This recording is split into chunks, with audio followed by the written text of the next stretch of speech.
Good morning, viewer. Welcome to our FTV. Autistic children.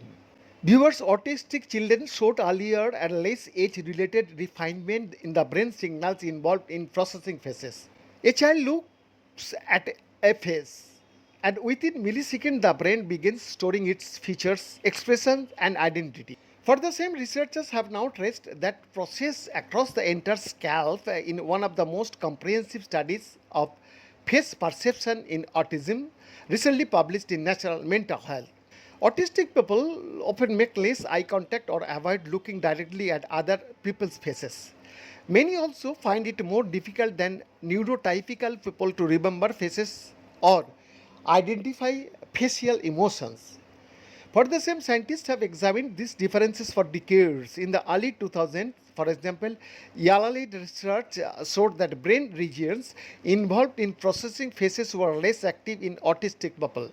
James McPartland, PhD, Harris professor in the Child Study Center and director of the Center for Brain and Mind Health Studies, these responses with electroencephalography, that means EEG, which records electrical activity in the brain, and most previous EEG research, however, has examined only selected regions rather than activity across the entire scalp. In the new study, researchers led by McPartland collected measurements from approximately 400 autistic children to build a broader picture of face processing, and the face-related signals were less distinct in autistic participants too. So, in neurotypical children, those signals became increasingly refined with age, but the same developmental pattern did not appear in autistic children. This is the first time we have leveraged the full volume of every rich information provided by an EEG recording to understand face perception and autism, McPartland said. McPartland compares earlier research to estimating traffic across an entire city with a camera positioned on only one downtown road. That's the way most research. That's the way most research on face processing so far has worked, McPartland says. Because the new approach was more like viewing traffic across the whole city from a satellite, using data from the Autism Biomarkers Consortium for Clinical Trials.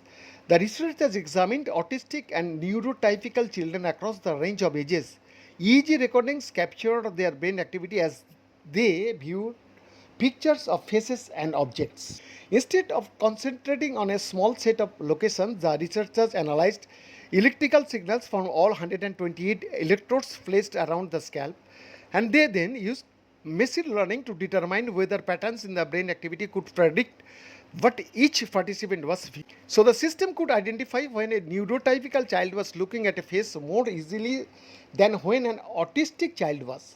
So the neural activity that we measured at the scalp is just not as distinct in autistic children, says first author Jason Griffin, PhD, assistant professor of physiology at University of Houston. Griffin was formerly a postdoctoral researcher in McPartland's lab too. Viewers, among neurotypical children, the researchers became better able to predict what participants were viewing as age interest.